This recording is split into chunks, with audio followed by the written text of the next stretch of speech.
Chaque jour, Charles et Carole vous présentent la leçon de l'école du sabbat.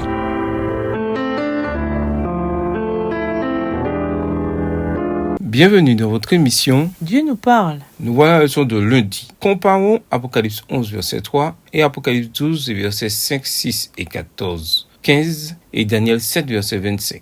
Quelle similitude voyez-vous dans ces périodes prophétiques? Apocalypse 11, le verset 3. Je donnerai à mes deux témoins le pouvoir de prophétiser, revêtus de sacs pendant 1260 jours. Apocalypse 12, versets 5, 6, 14 et 15. Elle enfanta un fils qui doit paître toutes les nations avec une verge de fer, et son enfant fut enlevé vers Dieu et vers son trône. Et la femme s'enfuit dans le désert où elle avait un lieu préparé par Dieu, afin qu'elle y fût nourrie pendant 1260 jours. Verset 14.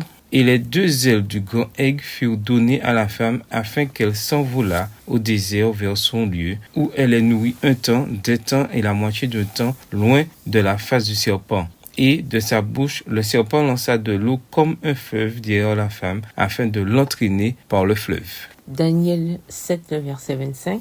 Il prononcera des paroles contre le Très-Haut, il opprimera les saints du Très-Haut, et il espérera changer les temps et la loi. Et les saints seront livrés entre ses mains pendant 1 temps, 2 temps et la moitié d'un temps. Les deux témoins parleront en prophètes, vêtus de sacs pendant 1260 jours. Apocalypse 11, verset 3. Il s'agit de la même période que les 42 mois pendant lesquels les gentils, ceux qui s'opposent à la vérité de Dieu, fouleront aux pieds la sainte cité. Apocalypse 11, verset 2. Les ennemis de Dieu piétineront la vérité de Dieu pendant 1260 jours. 42 fois 30 égale 1260. Chaque jour symbolisant une année dans les prophéties apocalyptiques. Et les deux témoins de Dieu, l'Ancien et le Nouveau Testament, prophétisent contre eux en même temps. Comme nous l'avons déjà vu dans la leçon 4, Daniel 7, le verset 25 dit que la petite corne qui sortirait de la désunion de l'Empire romain persécuterait le peuple de Dieu pendant 1 temps, 2 temps, littéralement 2 temps et la moitié d'un temps. 1 temps équivaut à une année, 360 jours. Ainsi, 3 temps et demi équivalent à 1260 jours. Apocalypse 12, verset 6 parle de 1260 jours de persécution pour le peuple de Dieu.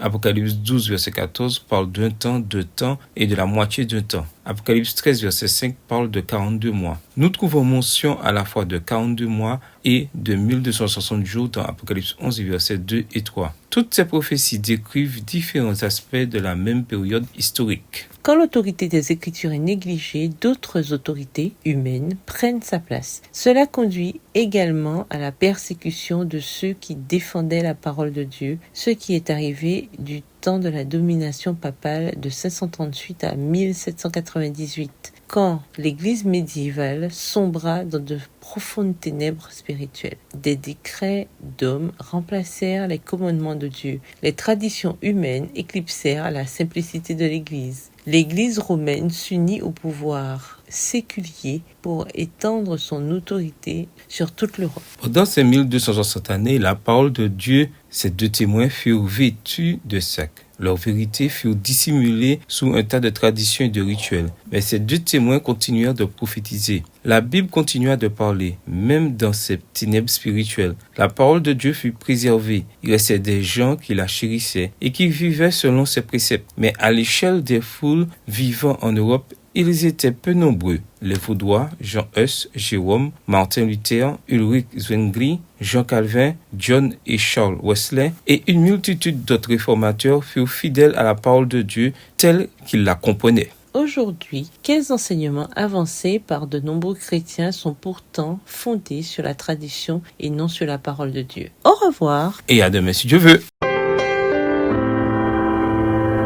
Dieu nous parle. Chaque jour, Charles et Carole vous présentent la leçon de l'école du sabbat.